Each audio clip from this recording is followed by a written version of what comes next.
He looks at me, so, but you've been to Columbia several times. And I said, yeah, that was work. And he gives me a little look. And I said, well, you can't make a living as a pastor. Wow. And Andrea almost killed me.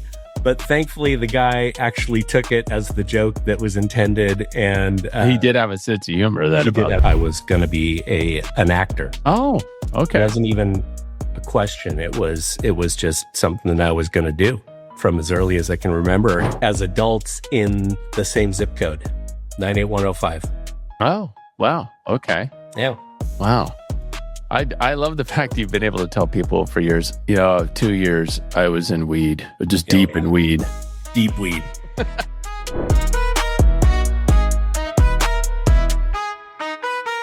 All right. Hello, everyone. Welcome to Reverb Podcast. This is the place where we get to talk with fascinating people about the way they think, the lessons they've learned along the way, and we also like to have a little fun, if we can.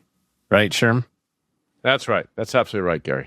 That's a spot on. Spot on. I believe you've nailed it.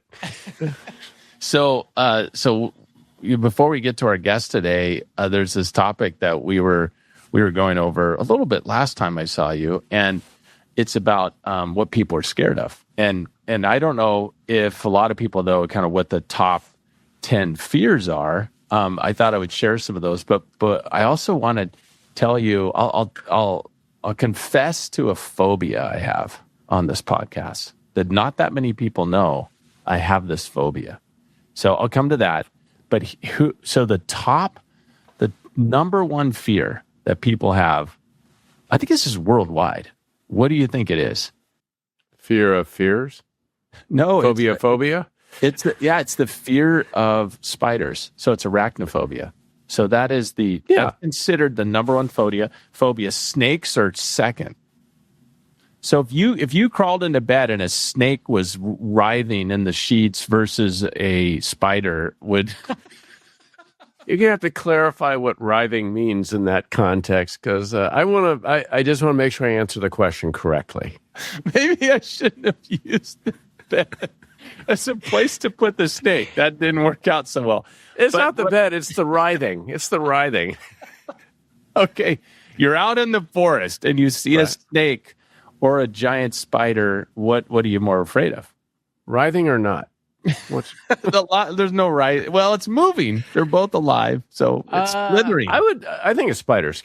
For me, a spider would be a little higher than a snake, but both of them, I think, kind of elicit the same response for me. Yeah, spiders can jump. A lot of people don't know that, but they can jump up to like 6 feet, depending on the type of spider. I had a friend who had a tarantula in college, and he took it out of the little terrarium that he had it in, and it jumped like 6 feet and landed on a wall. And at that point, he said, well, taking that back to the pet store. Did he really? Yeah, he was like, I didn't know they could jump. I had a snake in high school. Did you really? Yeah. That was like a pet? You had a pet snake? I had a pet snake. It was a king snake, and we used to feed it little mice. That's what they do there. Oh, yeah. And that was dinner and a show, really, if you watch it. Did you? Well, the mice were alive, right? You throw them in there live. Yeah, you can buy just dead mice for them to eat, but live mice are more. Yeah, but you throw the live ones in there just for the action. Yeah, this podcast is starting to drop in. Auguring in as we talk. PETA calling us next. Like, what do you mean live mice?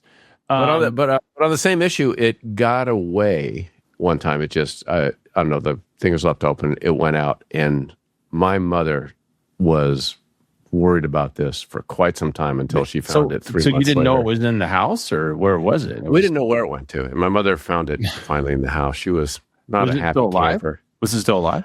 Oh, yeah. Yeah. It was, okay. They can survive quite some time. Gotcha. So, so number 3. Anyhow. Yeah. We've covered snakes in the bed and eating mice. So the fear of public speaking is glossophobia. The fear of heights is acrophobia. So fear of heights is number 3. Fear of public speaking is the 4th greatest fear. And then the fear of being enclosed in small places, claustrophobia, very common. That's number 5. So those are your top 5: spiders, snakes, fear of heights, fear of public speaking, and claustrophobia, small places. Believe it or not, death is not even on the list. Like just fear of death? Yeah, it's not even on the list, on the top 10. Like fear of thunder and lightning. But maybe death's implied in all these. People think they're going to get killed by a snake, killed by a spider. I don't know. It's all built into the phobias. I think let me see. If you actually, yep, I can see that. Yeah. I can see that. Okay. Yeah, it's a twofer, really. Yeah. Yeah. It's like you're scared of something, and then because you think it's going to take you out. But okay, so here's my confession to my fear. And this is, they say it's like an evolutionary fear. And I don't know why I have it, but I have a fear. It's called triphobia. Do you know what triphobia is? Fear of threes? Actually, no, that's on my Make-A-Wish Foundation list. But no, triphobia is the fear of like odd surfaces or like irregular patterns. So like if I see like a pod with lots of holes in it or something that's porous, it's a fear of holes. It's like the fear of like holes across a surface. So like there'll be certain kinds of plants that have like openings and like a little thing inside pods, and it makes as I talk about it, I can feel my skin, like I can feel the nerves in my skin activating because I can. So this is not like a fear of holes in the road. It's a surface that is irregular.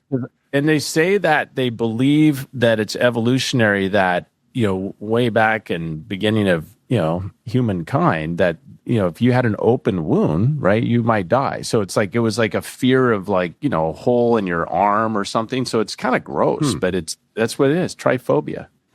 Okay. So did you know that the meta fear of phobias is phobophobia? Phobophobia. I did know that. I didn't know that. And so that means you're afraid of more phobias. You're afraid of like developing new paralyzing phobias is what that means. And so wouldn't the lack of fear of phobias be no phobias? Yeah, it's a good question. That could be in there. I don't know. Did you know that we now have a new phobia for if you don't have your phone with you? It's called nomophobia. It's true. Nomo? What is that? Nomophobia means the modern day fear of being without a mobile phone. People experience severe panic if they lose no mobile. No mobile. Yeah. N-O-M-O. No mobile. So, okay. So it's nomophobia, which means like short for no mobile. No, yeah. Anyway, what is the fear of listening to an extra too long entrance into a podcast? What is that phobia? That's podcast phobia. I don't know. Yeah, that's where we go. Welcome to Reverb. Yeah, welcome to Reverb. I'm sorry, everyone. So, anyways, Reverb phobia. There we are. But I thought those were some interesting phobias. And there's another one, xenophobia. It's an extreme irrational fear of the color yellow. Which seems very odd to me. Like, I suppose a lot of people think my fear of holes in surfaces would be weird. But I think that's less weird than the fear of yellow. I'm not trying to call people weird for anybody out there who has the fear of yellow, but I'm just trying to figure out why yellow. Like, what's scary about yellow? Listeners, please put in the comments which one you think is weirder. Is it holes in various surfaces and irregular patterns, or is it the color yellow? There's also a domatophobia. Actually, I don't know whether it's domato or tomato, but it's domatophobia. You say tomato, I say tomato. Yeah. Okay. That is a fear of houses. Fear of houses? Yeah. Oh, okay. That's odd.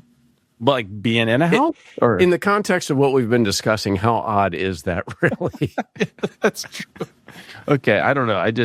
But it is interesting what people are scared of, what they are scared of. So, I think it's actually interesting to talk about these phobias because our guest today, who you're going to do the introduction of the guest, is somebody who helps people with fears, which I think plays really well into our banter, if I don't mind saying. That would be completely true. Yeah. So with that, welcome to the Reverb Podcast. Howdy. Welcome to the podcast. Our guest today is Doug Early, who is a Presbyterian minister. He's an author. He's a poet. He's blogged a lot. He's based here in Seattle and at the Queen Anne Presbyterian Church. I've known Doug for a few years, found him to be a very thoughtful and funny guy, and thought he'd be an interesting person for us to have a conversation with to get a sense of how he thinks about things. So, Doug, great to have you on the podcast. Great to be here. Yeah, thanks for being here, Doug. Excited to hear. I hope we get some points for talking to a pastor too. I really want to arrange that. Yeah. If you could put a good word in for us, that'd be good. Is there like a punch card or anything we should be looking at? With you guys, I'm not sure how much I can help. That's true. I'll try. Like commitment. I'll do my best. Yeah. So, Doug, tell us about where you started, where you were born, and how you got to where you are today. Yeah, I'm Puget Sound. I born in Tacoma, raised Tacoma, Gig Harbor, and went to University of Washington. I lived in China for a year, taught English in China for a year right after undergrad, and did my graduate schooling in Vancouver, BC. But pretty much other than that, and our one church in Weed, California. Other than those, I love Weed. I looked at College of the Siskiyous at Weed, so yeah. Okay. Oh my gosh! Wow, we could talk about that. Yeah, I remember. Real quick, I remember going into town. True story. You come off the exit, and there's two signs, and one says college, and the other one says Weed, and they're pointed the opposite directions. And I was like, that's like a Jay Leno moment right there, man. So when I was there, this was like 94, 95. They did not take enough advantage of their name. Now they have a little shop. Like when you drop in off of I-5, the first thing you get to now. Right. And they sell merch, right? Big. It's all about merch. It's like I Heart Weed and a weed shop. I know it. They've got lighters and T-shirts and yeah. If it's not legal there, where is it legal? Exactly. Really? So wait, how long were you in Weed for? So I was only there for 2 years, and then that will be part of the story, I'm sure, at some point. But was only there for 2 years, and then other than Canada, China, and Weed, Andrea and my wife and I talk about how we've pretty much lived our whole lives as adults in the same zip code, 98105. Oh, wow. Okay. Yeah. Wow. I love the fact that you've been able to tell people for years, 2 years I was in Weed, just deep in Weed. Deep Weed. You throw on "that's where I made most of my money" conversation, anything like that? I did one time. Okay, quick story. We were trying to. Here we go. We were trying to get our global entry cards, and you do that at the SeaTac airport in person. Andrea and I both made our appointments same time. I had to do a funeral, a graveside funeral that morning before going in. So I was in my full regalia. I had the collar on, the black suit, and I walked in, and the guy pulls us to the desk at the same time, and he starts with Andrea, and he says, okay, so you've been to all these countries. Was that business or pleasure? And she said, pleasure. And he goes, so I'm expecting that he's going to ask me the same questions he asked her, right? So, and he does. He starts out, he says, so it looks like you've been to all the same countries that she's been to, but it looks here like you've made several trips to Colombia. And I had gone to Colombia 5 years in a row with church, with work. We have a connection to the Presbyterian church in Colombia. And so I'd been down several times. And so I'm anticipating the guy's going to ask me, was this for business, for pleasure? And so he looks at me, so, but you've been to Colombia several times. And I said, yeah, that was work. And he gives me a little look. And I said, well, you can't make a living as a pastor. Wow. And Andrea almost killed me. But thankfully, the guy actually took it as the joke that was intended. And he did have a sense of humor. Yeah, I am picking up a theme here, Doug. It's probably early in the podcast to do that, so we'll just keep an eye on it. Yeah. Oh, so how did you decide to become a pastor? Like, when did that start? I mean, we always like to talk to people about when you were 9 years old. Yeah. Like, were you like, up on a stage at home, like pretending you were a pastor and going like, oh, this is going to be amazing? Or like, when did it all start? It was more like I was up on a stage. From the time I can remember, I was going to be an actor. Oh, okay. It wasn't even a question. It was just something that I was going to do from as early as I can remember, and actually ended up originally at University of Washington as a drama major. Oh, okay. Yeah. Really? Okay. Yeah.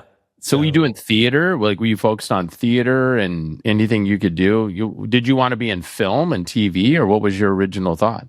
Any of it. Yeah. Just Gotcha. I'd done a lot of theater. Obviously, I hadn't done any film or TV kind of work, but I'd done some theater and just absolutely loved it. Okay. Wow. Did you ever head down to LA? Do any of those kinds of things? No, what happened is, so at the time, UW had one of 11 programs in the country it was called the Professional Actors Training Program. And you could not audition for it until after your sophomore year. So I auditioned for it after my sophomore year, and I was one of like 150 people in Seattle alone. And they were holding auditions at all the schools that had this program, and there were only 6 spots each year. Wow. Okay. And super competitive. In addition to all that, in the whole weekend of being in these auditions and things, I was the only undergraduate that I met in the whole time I was there. Like, a lot of these people had been working as actors. Oh, wow. Okay. Still trying to get into this program. So as soon as I obviously didn't get in, and as soon as the weekend was over, I'm like, I'm going to need to do something else while I'm here. And I thought initially that I would go on to like New York or LA, but by the end of college, I was on a different path. So when you knew you needed to do something else for work, that started the trips to Columbia then. Yeah, exactly. And eventually weed, where he stuck around for 2 years. There's a theme. This is going to keep coming up. So the 150 people for 6 openings, that's classic Hollywood acting, all of that, isn't it? I mean, it's an early intro to that. I never would have made it. It would have eaten me up, all the rejection. That would have just killed me. Okay, so wait. So then you knew at the end of that weekend, pretty quick turnaround, you're like, okay, this is not where I'm headed. So then were you a strong person of faith at that point in life? And were you Presbyterian? Like, where were you at in your walk of faith? And was that like, hey, this is something I think I want to do? Actually, I was new to faith. I didn't grow up in the church at all. My mom raised my 2 older brothers and I on her own. And she was kind of a wild person. We had a pretty interesting upbringing. And so church was not a part of that at all. It wasn't until college, when I was at UW, University Presbyterian was right across 16th from the fraternity that I was living in. And one of the guys in the house invited me to go to this college gathering every Tuesday night. And he was at me for like a year before I finally said, okay, I'll go.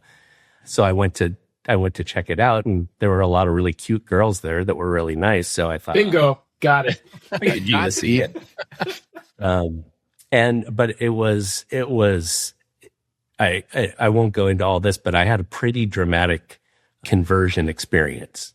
Okay. And it pretty much actually kind of coincided about timing wise with auditioning for the PATP and not getting it. And so at the time, I didn't think about being a pastor immediately. I just thought, well, I need to get at least a somewhat more academic major than drama.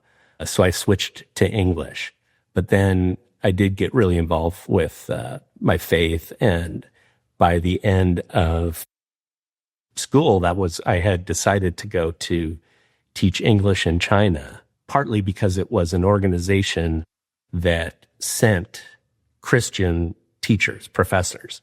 They played by the rules very much. At the time, you couldn't evangelize in China, it was against the law. And this is 1986, so it was only 7 years after it had opened to the U.S. But what they did was they said, look, we're going to put teachers in these openings who are Christian so that if they're asked about their faith, they can answer. And so that's what I ended up doing and then it was actually during my time in China where I really felt in communication with God and felt a leading towards being a pastor. Wow. Okay. So wait, you must have known Earl Palmer then. Oh yeah. Yeah. Okay. Okay. So in fact, Earl Palmer was born in McLeod, which is 7 miles from Mount Shasta City, where we lived. The church was in Weed, another 7 miles away. So yeah. Okay. When Earl found out, I interned at UPC the first 3 years that Earl had come back as the lead pastor. And when he found out I was going to Weed, he was so excited. He was like, oh yeah, I grew up around there. I've climbed Mount Shasta 50 times. Yeah. Yeah. Wow. So, and then through the years, he became a mentor to me, and my wife got to know him and his wife as well. Oh, that's great. I don't know, you might know this type, but both my wife and I are members at University Presbyterian Church. Uh-huh. And I didn't get to know Earl well, but he was fascinating. And I was, when I knew we were going to get a chance to talk to you, I mentioned Todd. I said, I bet you Doug knows Earl, and probably pretty well, better than I do. But I was always fascinated that he was like an expert in C.S. Lewis and so well known for his work, and that his name is on one of the plaques in C.S. Lewis's house now in England, which is amazing. Yeah. Yeah. And I was bummed. We did get to go to Oxford few years back, but it was before they haven't finished renovating the Eagle and Child, which is the pub that C.S. Lewis used to hang out in and drink with a bunch of other guys that became famous writers. So, yeah, he hung out with Tolkien probably in that pub. Yeah. Really? Yeah, that's pretty amazing. Anyways, that's neat that you had that experience with Earl. I ran into Earl one time at the airport, and I walked up to him, and I said, Earl, I'm one of your lay people here. I've never met you. I've just sat and just been mesmerized by you. And he was like, oh, this is how I meet a lot of my people. He was so gracious and wonderful. He's just an amazing man. So that's a pretty special thing just to have, guidance from him. And so where do you pastor now? Where's the church? And tell us about that. A little Presbyterian church up on top of Queen Anne Hill. It's in a residential neighborhood. I've been there. I'm just about to start my 30th year. Really? Oh, wow. So you've seen a lot of people grow up, families, everything. Yeah. And I've been really significantly involved in their lives, done weddings and funerals and baptisms and counseled people in all sorts of situations. It's been very, very close connections. In some cases, are you working with the next generation of some of your former congregations? Yeah, a little bit. A lot of this is kind of the case all over the country now. A lot of kids end up moving off to different areas for work or for school or both. And so aren't necessarily even in the area anymore. And our congregation is so small that, there aren't a whole lot of people that are in the area that would attend. But the fun thing for me is that, like, when it comes time to get married or have their kids baptized, they still consider me their pastor and our church their church home. That's neat. Yeah. Now, how many people are in the church? What's your population? So I consider the congregation, the people that I'm actively keeping in my thoughts and prayers and work, about 100 people. Okay. Yeah. But the truth is these days, if somebody attends church even really once a month, that would be considered a fairly regular attender. Oh, interesting. Okay. I was going to ask you, over the 30 years, you must have seen a lot of shifts, trends. If that's kind of a weak word in the context of this, but what are things that stand out to you with that?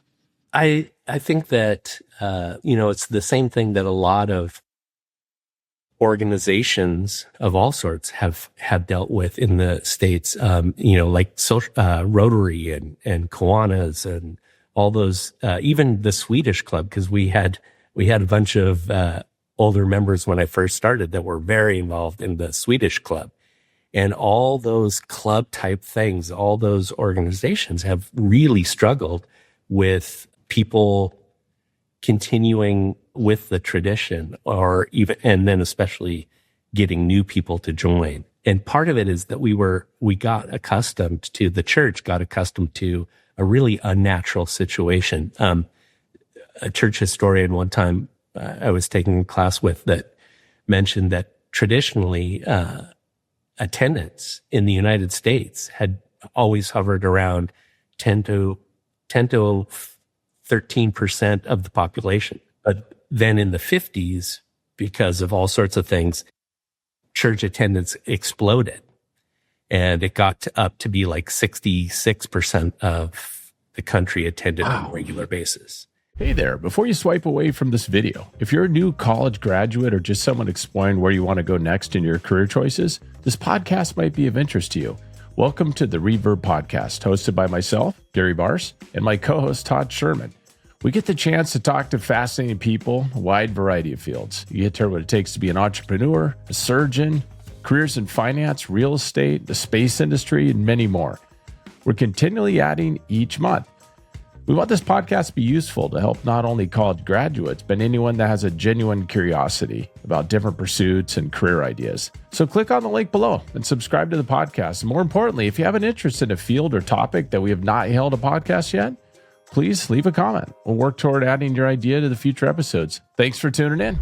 Was that because of post-World War II? Was that one of the biggest factors? Okay. Absolutely. Reestablishing community. Right. People really wanted to get together again. Right. Okay. Yeah, it's interesting. I mean, there's a lot of suburbanization. Is that an actual word? And so new communities popping up and looking for a common thread or a sense of connection. And so the church architecture, there were a lot of churches built in the 50s and the 60s. Interesting. Yeah, there's a membership issue with just organizations like that, right? There's just less people. Yeah. And do you find that what happened during COVID to the church? Like before, did you have more attendance, and then in COVID even less than that more? Yeah. Did it? Okay. Yeah. So I think there's some people, and I don't blame them at all. I think there were some people that got really accustomed to not doing anything on Sunday morning. And so when we started up in person again, it was a little like, I really like just hanging out, going to brunch. They're like, hey, Doug, can you come to my bedroom and do the sermon while I'm in bed? Because that would be easier. And that's what did happen, is that we started live streaming. Yeah. And so there are people. So the flip side of people not coming in person is because we started live streaming, we have people that are attending through the live stream that on a regular basis that I don't even know about. Oh, right. I recently, a couple came, they started coming in person probably 6 months ago or so. They'd been watching the service online for 2 years. And I had no idea. Yeah. Didn't even know. Really? Okay. Wow. Yeah. Do they have in the live stream, do they have a way to interact with you, just to let you know they're there? Or so there are two different ways that people pick it. Well, three, but we do at the same time, you can access it through our website, and there's no real interaction available through that, or you can access it through our Facebook page, and that you can put comments. Okay, gotcha. But of course, I don't see any of that until after the thing's done. Can you actually ask questions and call somebody like, "Hey, Carol, I know you're watching"? Yeah. Actually, you know what I did? There's a young woman who, it's kind of hard sometimes to get to church on time, but she always, because she's much more into tech than I would be, but she always gets us on the phone. She picks up the feed on her phone as soon as we start and listens until she walks in the door. And the other day, I was making an announcement about something that we were going to be doing right after the service. And I said, so, if you're live streaming at home and, you can make it, you can still, or if you're driving in your car and can make it. And I said that because I knew that she often did that. And she walked in like 10 minutes later with the cheesiest grin on her face because she knew that I was speaking to her. Singling her out. Yeah, that's good.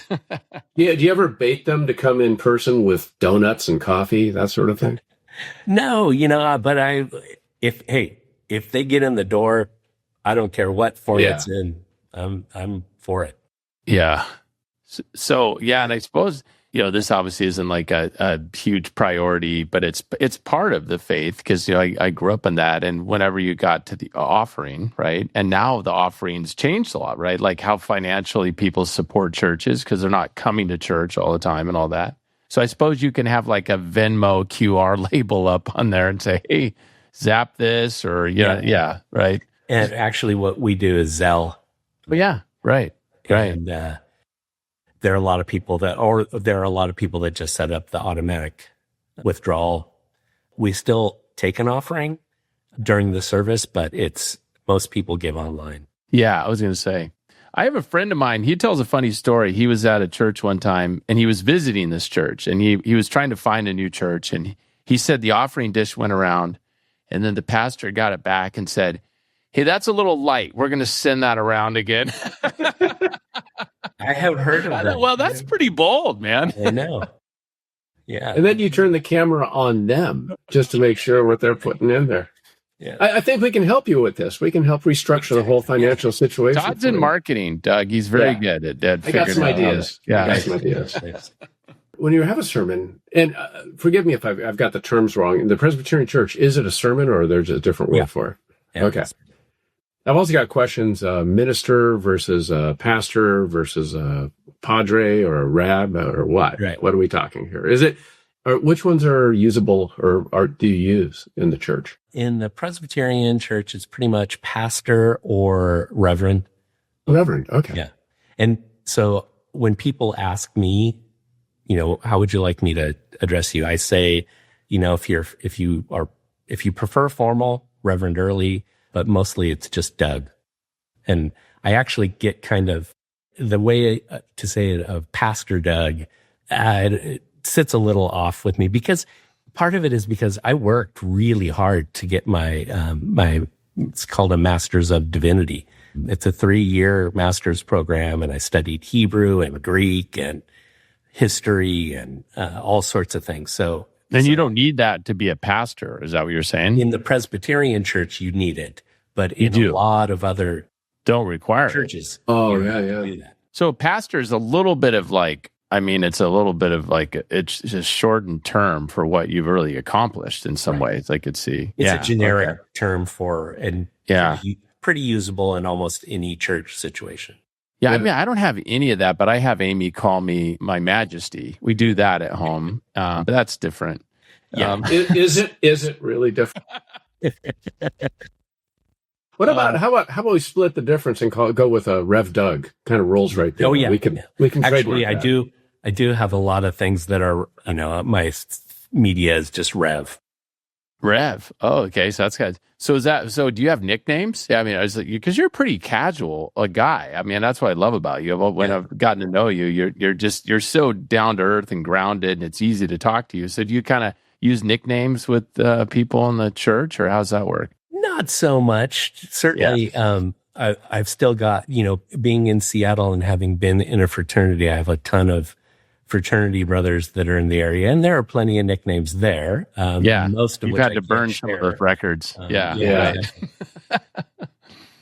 Oh, that's great. So this was a journey that you decided in college, and now at this stage, I've always wondered this because when Earl retired, I thought, when do you decide to retire as a pastor? I mean, what's the reason you retire? I mean, obviously there's got to be a lot of reasons, but in different reasons. But what's kind of the thought about that? Yeah. So the fortunate thing for us is that for pastors is that it's one of the few professions where the older you get, in some ways, the more respect you get.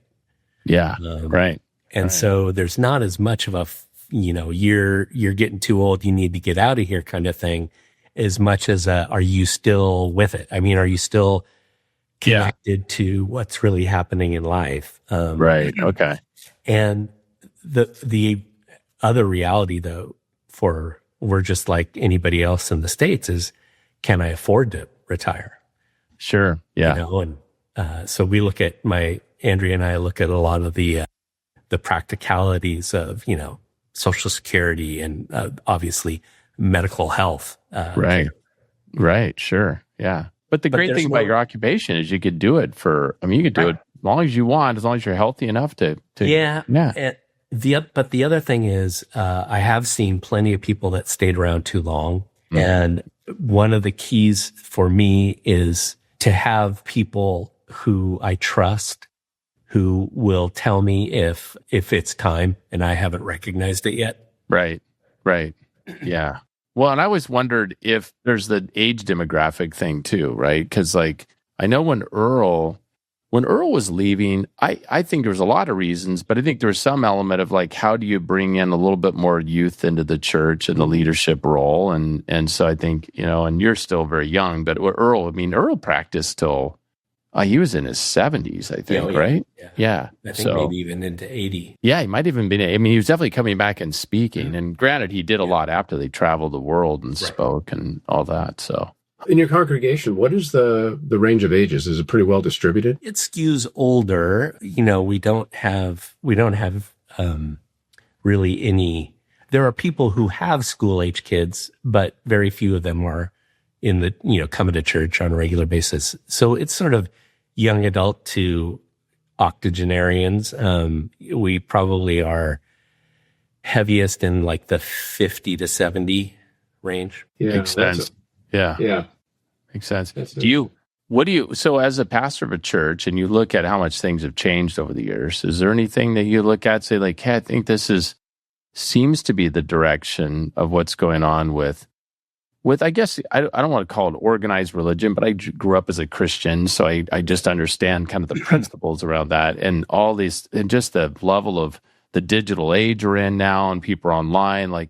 How do you kind of see this unfolding? I mean, you've seen some movements in certain directions. What do you think it looks like in the years ahead? Yeah, well, I think that the reality is the need for community is more drastic. The personal interface community is more dramatic now than any time that I've been as a pastor. I mean, the disconnection that happened because of how much we can be online. And there's some great aspects of being online where you can connect to people who aren't geographically near you. And I love the fact that I can know what my old friends are up to and all that kind of stuff. But the interaction of and with other human beings that love you and care for you, that is, I mean, the Surgeon General came out with that report several years ago about how the epidemic of loneliness is a part of the national dialogue,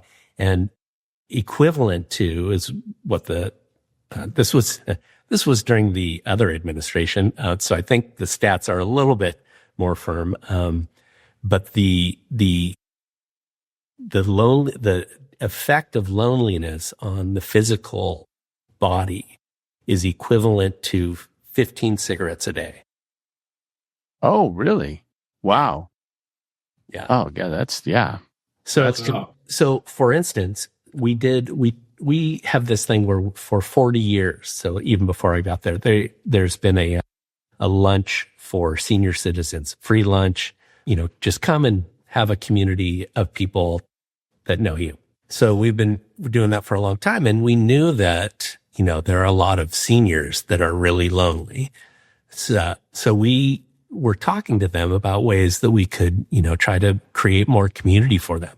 Well, at the time we had about 5 or 6 recent SPU graduates. One guy was still in school, but most of them were done. And they said, you know what? We're lonely too. And so we actually started this thing was called Adopt a Grandchild, where our oldest members adopted some of our young adults. And that the idea was, once a quarter, maybe do something just for that person. Nice. Get together, have coffee. Oh, yeah, that's great. Dinner. Yeah. And people really, really enjoyed it. So it's just sort of matching members together and say, hey, here's a young person that can spend time. And and it helps both of them and they learn. So I really think a movement towards tangible community is going to be helpful but again, it's going to be way different because people don't want to join a church and become an official member or join Rotary and become an official member. Right. They need the community, but they also don't necessarily yet want the commitment. So what is the middle ground there, so to speak? They come to services, but they don't officially join? Yeah. Okay. But the only thing, so from my perspective as pastors, really the only thing that impacts is whether you can serve in leadership. So in our tradition, you have to be official member to be on the local governing board that governs the church. Other than that, I'm not going to get a call from you when you're on the way into the ER and say, hey, well, you aren't a member, so I'm not going to come visit you. I mean, they're going to I'm in the same relationship with them regardless of, in fact, I actually have people who have visited only a handful of times that I got to know a little bit. And I've kept them on my prayer list for years now because I figure, if they spend enough time with me where I got to know their name and they got to know mine, they're part of the family. Oh yeah, that's neat. Yeah. That's really great. I'm curious about this. You're their spiritual leader, so to speak, and you're also their friends on things. And, one of the challenges when in just regular, professional life and a career is how do you be the leader, the boss, and have a friendly relationship? How does that work in the church? Are you familiar with how it would compare to other vocations? Yeah, I'm a little bit familiar, but obviously I've not really worked in a secular context that much. But it's even within the church, it's been a topic of discussion. In fact, we are required to go through training on boundaries, and how what's again sort of professional, what's not. And we went through it in a stage where it was really, there was a lot of fear about lawsuits and those kinds of things. It has relaxed a little bit since then. My perception of what it means to be a pastor has always been much more of an older traditional, I'm a part of your life. I'm around to try to help you find where God is in the midst of your life. And I don't have the same sense of distance that I need to keep that some of my colleagues do that are in bigger churches like, University Press, those kinds of things. Some of that is because, if they tried to be friends with everybody, they'd just be eaten up because they just don't have the time. There are so many people, but that's part of the reason why I've always stayed at a little church is because that's what for me, that's what it feels like. And there isn't really a drastic difference between a person who's a member of my congregation or a friend in my neighborhood. I try to care about him in the same ways.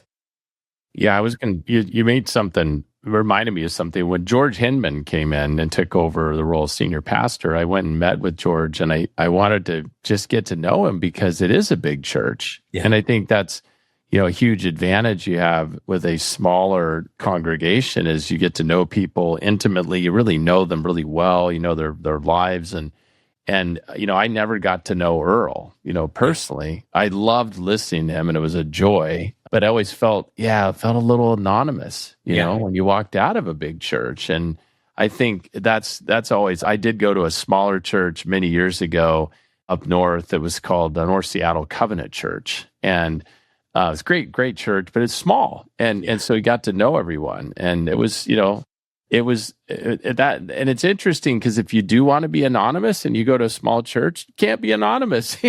you walk in, everybody knows who you are, and you're like, hey, what's going on? So, and I tell people that are interested in my church, I'm like, okay, you just need to know that if you walk in, you're going to be one of the few people there. They're going to notice, that kind of a thing. And people are polite. They're most of the time a visitor. As soon as the service is over, somebody will say, hey, hello, I'm so-and-so. What's your name? What's up? Why, or we're glad you're here worshiping.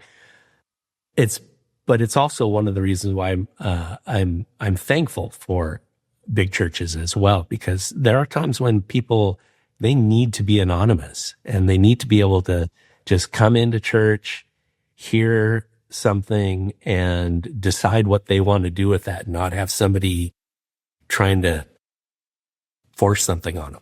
Yeah. My wife always says she wants me to be anonymous when I go to church. Part of it is my singing because it's bad. Yeah. It's well, this explains why you hang out at airports, clearly. Exactly.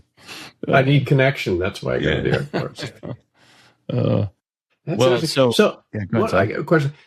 What, in being a minister, a reverend, what is something that people generally don't know about the role that would surprise them? Well, I'd say that it's pretty much that I'm just as much of a typical human being in many ways as anybody else in any profession. So for instance, I used to golf a lot more.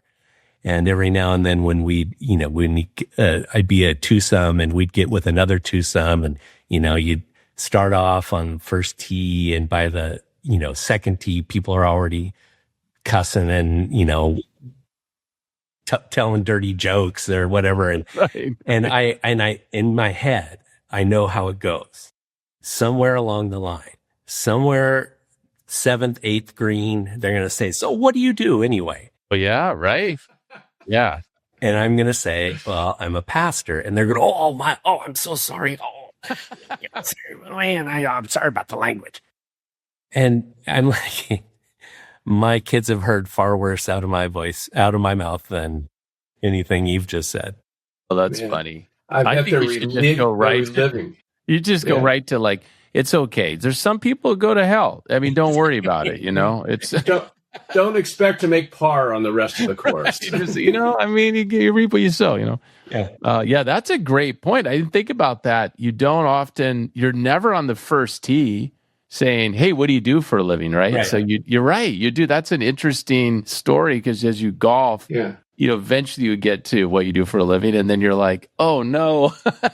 Do they ever ask you for help in those moments? With the golf game, how would you, what do you think actually, they'll do the classic, okay, Rev, I need this to beat this guy. Pray for I sink this putt. Pray for a birdie. Yeah, exactly. But I got to tell this one story because it's a doozy. So I got invited to, remember when the Ram used to be, down at University Village Inn? Yeah. So a friend said, hey, meet me at the Ram. I've got an extra ticket for the basketball game at Husky Stadium. So I go down and I'm with a bunch of his former fraternity brothers. And most of these guys I don't know. They don't know me. And I'm sitting next to this one guy. And these guys are discussing a really intense situation with one of their buddies who's like, he's really having tough times with drugs and alcohol and and they're pretty concerned. And the guy sitting next to me goes, wow, he can't be doing that bad. He's getting it all the time. And as soon as he said that, the first thing that went through my head was, you know what? This guy's going to really regret that he just said that, because at some point he's going to ask me, what do you do? Right. And I'm going to tell him. Yeah. The next words out of his mouth were, by the way, what do you do? Oh, you know. Oh, man, you've never seen somebody scramble so hard to try to get something back in their mouth. That's actually got to be one of the most enjoyable parts about your career, right? It's just you let people to say all this stuff and they go, oh, yeah, by the way, this is what I do for a living. Exactly. They're just worming their way out of it. Here's a new reality show idea, Undercover Rev. I like it. I like it. So, well, so we always like to ask a couple of questions to all of our guests. And one is about success. And obviously, societally, success has often been defined by the finance piece. So we like to think of it outside the finance piece. Like, how would you define success?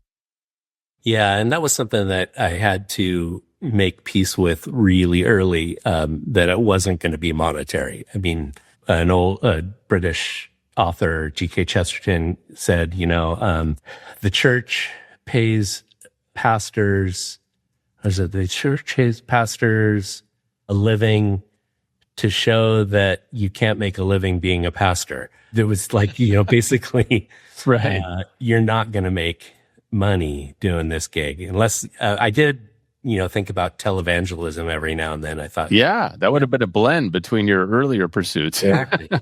The older I get to, and one of the huge benefits for me is being a pastor to a whole community of all ages is the amount of people I've been able to spend time with in their later years and even through death.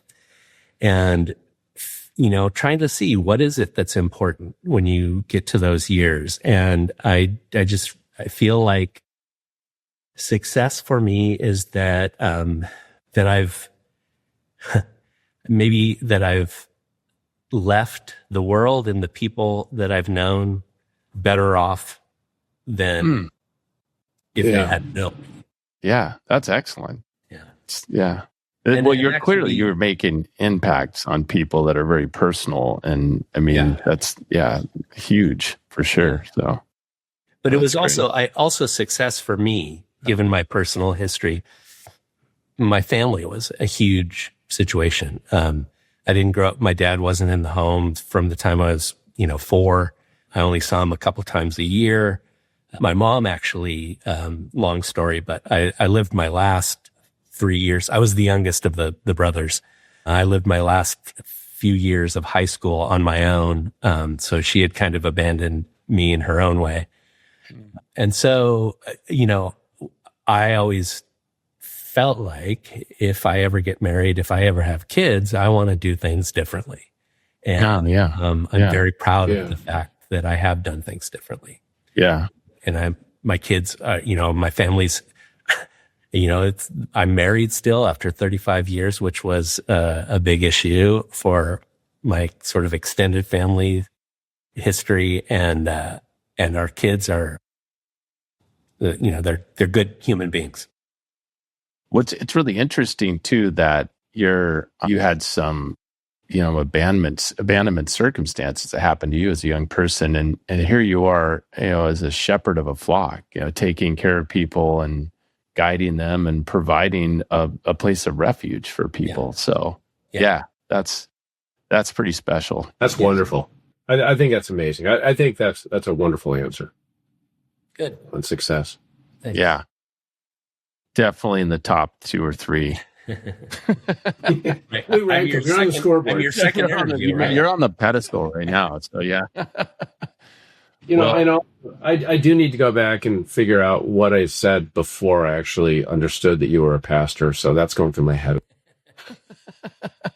Todd journals a lot, and he's going to go and look at his journal.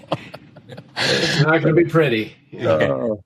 So the other question that we love to ask is, you can go back any point in history.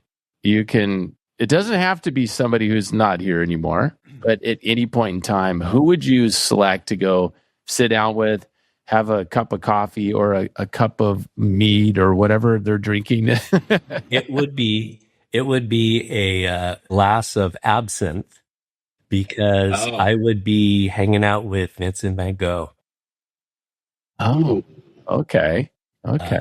So there's been a part of me that's been fascinated with that person since. You guys remember Don McLean? Yeah. And the album And American Vincent. Pie? Yeah. Okay. So he's got a song on there called Vincent, and that was one of the first albums I ever owned. And there was something about that song even that just made me wonder. I kind of knew that it was connected. It was written about Vincent van Gogh, but as I've gone through life, I've just studied, I've read more and more. I've read his letters to his brother Theo, and been to museums that have a lot of his work. And I don't know if you guys know this, but his father was a pastor in a Dutch Reformed church, and he wanted to be a pastor. Actually was working toward it, and he was working with coal mining community in Belgium. And he actually got kicked out by the bishop because he was taking his role too seriously. He gave up. Like he figured, if I'm ministering to these coal miners who are literally living in shacks on beds made out of straw, and don't have soap to wash up at the end of the day, he's like, if I'm going to have any credibility with them, I'm going to live like them. Oh, okay. And it freaked out the church leadership. They were like, dude, that's not what we do. Yeah. And and he said, well, if I'm not allowed to be a minister the way that I feel I need to be a minister, I'm not going to do it. And so my feeling is that, from what I've read, he never gave up on the church. The church gave up on him. But I feel like there's so much power, spiritual energy in his painting that I would just love to sit down with that man and know what's going on. Know what's going on in his head. No, that is a great choice. So when you said Vincent, or the Don McLean, it's in my permanent playlist. I've got a list of songs that, my go-tos kind of there, and it sits right in the middle there. And it's got to be like once every couple of years, there's something new I realize about that song. Yeah. And I actually looked up. So my family and we got to go to, we went on a Rick Steves family tour of the best of Europe. Great event. But we ended up staying a few extra days in Paris. And my wife, Andrea, was gracious enough to allow me to do a day trip to a town called Auvers-sur-Oise, which is just like an hour out of Paris by train. And it's where Vincent died. So in his last 2 years there. And hasn't changed almost at all since he lived there. And they now have some place. I mean, you can go and check out the room where he was living. And it was like a spiritual pilgrimage for me. That's amazing. Yeah. That's saying a lot considering the business you're in. Exactly. He is an extraordinary artist for sure, and just an interesting person. So I think that would be a fascinating conversation. I mean, I know that he, at the end, when he cut off his ear, he was starting to kind of lose his mind a little bit on that. But it would be interesting to say, why did you cut off your ear? Like, what was the goal? Yeah. Well, and that was earlier. That was years down in southern France. Right. That was down there, right? Yeah. Yeah. And he was having some difficulties. Yeah, but what an extraordinary person, though. That's excellent choice. That'd be super interesting. Well, you've been super generous with your time. We really appreciate this. It's always fascinating I've always enjoyed talking to you and the times we've gotten to see you and sailing and other things, but it's super interesting just to hear about your journey. Very interesting. Yeah, thank you so much for spending time with us, Doug. This is wonderful. Yeah. My pleasure. All right. Safe travels, Doug. We'll catch up soon. Okay. Thanks for being here. Okay. Yeah. See you now. Bye-bye. Take care. All right. Do you want to do an intro for the guest now? Didn't I do an intro before? Yeah, I did. You did.